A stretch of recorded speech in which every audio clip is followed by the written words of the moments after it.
please tell the audience about the progression of the Dr. Theodore Atlas Foundation. Well, first of all, the genesis of it was I had a father who was a general practitioner in the city in Staten Island. He practiced medicine for 55 years, and his way of practicing medicine was just to take care of people that were sick, whether they could pay or not. Mm-hmm. I mean, pretty good idea if you could pull it off.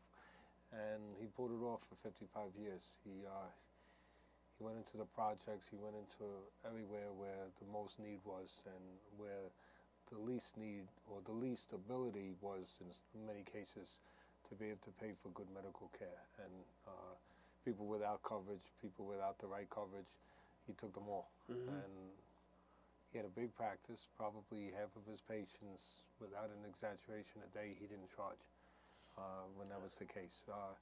When he did charge them, sometimes it was $5, $6, $7. Take care of the whole family. If there was 5, 6 children, make sure that they get free medication, because he understood also that they couldn't pay for the prescription medications. You know, a lot of times you do something nice and then they leave the office, but the reality is they can't, even if you give them a prescription, their coverage program does not take care of that quite often, Mm-hmm. especially in those days. And so he would give them free medication, and he would make sure that they got the right kind of care. And he even founded a hospital. He Mm-hmm. built a hospital that only had 22 beds. This was years ago, before the Verrazano was built. Verrazano Bridge was built. Staten Island was a little bit smaller. And on Wednesdays, he found himself in a position where people that did not have proper medical insurance, back in those days there were very few HMOs, and they didn't have hospitalization. They needed tonsillectomies for their children. He would do free tonsillectomies in his office. And he would lay down beds, and he would just make sort of a makeshift operating room. He would put down pillows, and he would put, blankets down, and he'd operate on the kids, poor families Mm-hmm. that would bring their children, drop them off in the morning. He'd operate on them, hold them during the day to make sure that they were okay, and then they'd pick them up at night, and you would smell the ether. That's how he put them out, with Mm-hmm. ether in those days. Mm-hmm. And it got to the point where he had such a demand for that he built a hospital. He actually loved building. That was his. Besides being a doctor, he loved to build. He liked to see things go up in the world. Mm-hmm. And so he built this hospital. It was called Sunnyside Hospital. It only had about, I think, 22 beds, and it was there for years. It was there for 25 years until the bridge was built, and then the city bought the property, tore it down, and then he wound up founding Doctors Hospital. Anyway, he lived 55 years practicing medicine, doing house calls till he was 80 years old. And again, not charging for the poor people that just could not afford. And he went into the projects, he went to all the places where, quite frankly, a lot of times doctors didn't find themselves going. And, and in all times of night.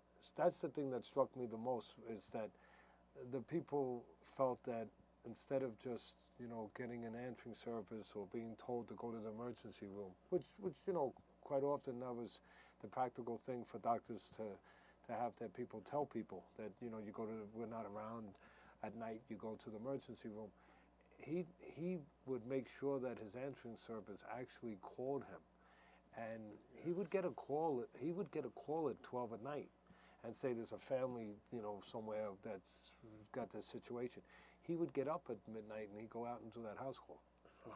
So, and that's the way I hung out with him. I would Mm-hmm. go on the house calls with him. Mm-hmm. So, when he would allow me to, and of course, I would have to sit in a car because he didn't think it was professional for a kid to go in the house. Right.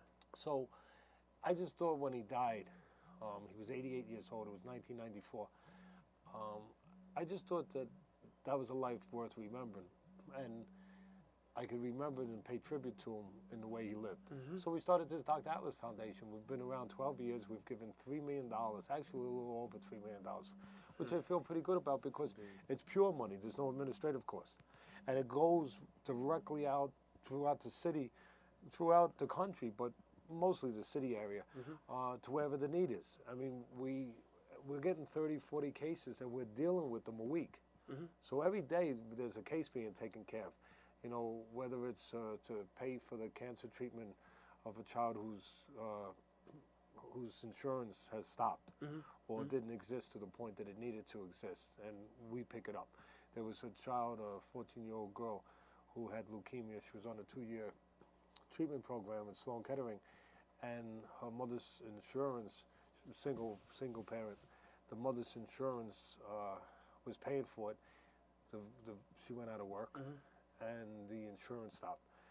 So, you know, the foundation picked it up because the insurance doesn't stop, but the kids' cancer continues, you know. Right, And right. the treatment program has to continue. So we pick it up. The 7-year-old child that had brain cancer needed to go out of state for a better possibility for treatment program. We're able to fly them out and pick up the hotel.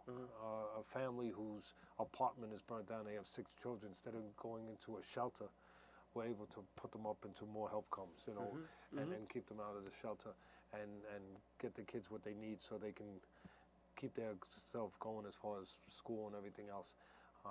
You know, a wheelchair. We've just put in 4 handicap accessible ramps Wow. in the last 2.5 months into the homes of paralyzed children, so that the families can get them out of the homes. Those kind of needs, we're able to identify them, verify them, see that they're legitimate, and then act on them without the people losing more than they lost already. They don't, you know, they don't have to lose their dignity by, you know, going through pounds of you know, red tape, where it's not necessary. There's a way to identify it without that, and we're able to do that.